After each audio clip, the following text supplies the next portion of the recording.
Hello my beautiful people, welcome back to my YouTube channel. If today is your first time of coming across this channel, please do me if you ever hit the subscribe button, subscribe to my YouTube channel. If you already subscribed here before, thank you guys and God bless you. So today we're going to talk about today be saying one boy wey be name 140 years old boy wey be name Zobo Michael. So the boy they do makeup. So you say when they start the makeup, when they start to do that makeup, and some people they laugh and say you want you people want go they do guesswork, want go they do makeup. Say now, but now it don't dey perfect. Wetin I dey try to talk be say if you dey do something, if you say this thing, you know say you get passion of this thing, say you wan do one, don't really listen to wetin people dey talk. Anything wey people dey talk, no even put mind, just go for what you want. Because you wey dey do that, you know wetin you want. So anything wey person dey talk you know say that thing dey your mind, you know say that thing you fit do am. No matter wetin that person dey talk, no even just put ear, just go for that thing wey you want. You know say na that thing you want, go for that thing wey you want. So na guess so don't be you know me say e no compulsory say na everybody must to go school go dey do this one. Most of the people say wey even go school for Nigeria, they go even go school free, they no go see work. So as this small boy learn this work, so even as e dey go school, if fit still dey use this work dey support himself as e dey go the school, as e dey learn the work, if fit still dey use the school the work wey e learn, if fit still dey support himself. So they know e no mean say makeup na girl meant for girl or e meant for boy. Anybody can do makeup. If you be say this thing, you know say you fit do am, that no make say the thing meant for boy or girl. Even though people wey be say boys wey be say they even dey do all those kind of things, so na their store all those girls dey like to go makeup or go do hair. Also people say they are say boy they do makeup or they do hair. You know say na their store, so na them dey like to dey go those girls, they go like to dey go the boy store than the girl store sef.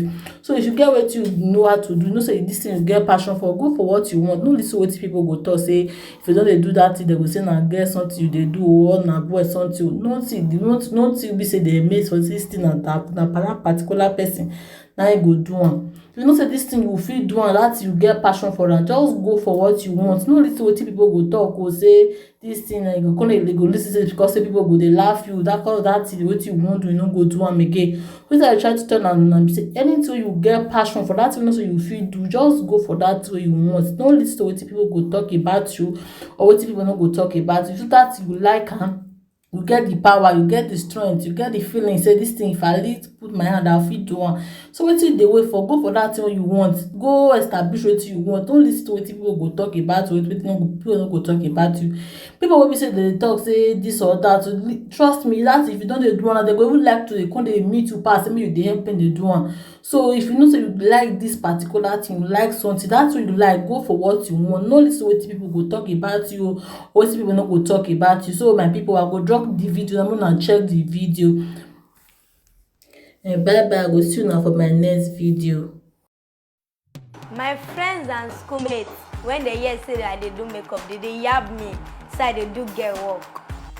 My name na Zobo Michael Sajin, aka Mickey Banty. I be 14 years old and I be makeup artist.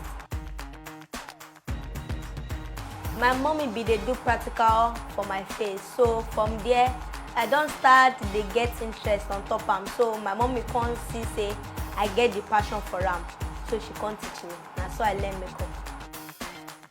The reason why I learn makeup na because na makeup I dey see every time. When I sleep na makeup, when I wake up na everything around na makeup. And the way I dey see my mama dey teach others, I come look say Mickey, why I no fit learn this thing wey my mama dey teach others, wey dey make people happy.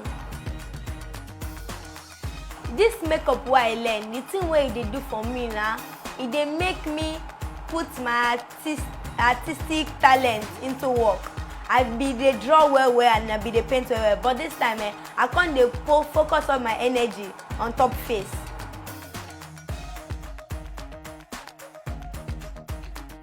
When I come, where the customer ask for their makeup artist, and my papa or my mama point me, they go feel surprised. I say this small boy go do my makeup. They go say anyway. They go dey doubt for mine, but my mama go carry her phone, show them some of the work where I don't do. From there, they go down dey happy say that wetin I go do for them go better. So when I finish the makeup, they go come see say truly I be Mickey Bantu. Nothing dey sweet pass returning customers. Many of our customers wey we get today now, they don come, I do their makeup, they like and they come back. For example, attractive, they make them look different, and that thing dey burst my brain wella. The way I dey do this makeup dey go, so I know say I go better pass my mama, because na my mama prayer say I go better pass am for this field. And you know say I be young person. There are some things wey I dey see wey my mama no dey see. You know I be young person and she don dey old. The way I dey use balance this makeup and school na with lesson. I dey go this extra lesson wey go dey teach me some things wey I never catch up well for school, and this thing dey help me wella for my exams. The thing wey I carry for mind before makeup jam me, abi I jam makeup, na robotics and anything wey dey linked to artificial intelligence and others. But as e dey so for Nigeria, the money berekete. So na I say me I dey gather some money, and if I fit see any school wey go grant me scholarship, me I go study my robotics, and I no mind to study am for obodo oyinbo. But even as I dey study am, I no go leave this makeup. As I dey do this makeup, I no dey get chance play with my friends. You know say I be pikin, and all people dey say that as I be pikin I go dey play with my friends all about. But all this time I always dey studio, dey practice, dey improve my skill, dey work on customer face. And so my friends don know say no be my fault. I be Mickey Bantu, and as I be Mickey Bantu, so I get to deliver. Make una check am, how una see am, na Mickey Bantu dey run am.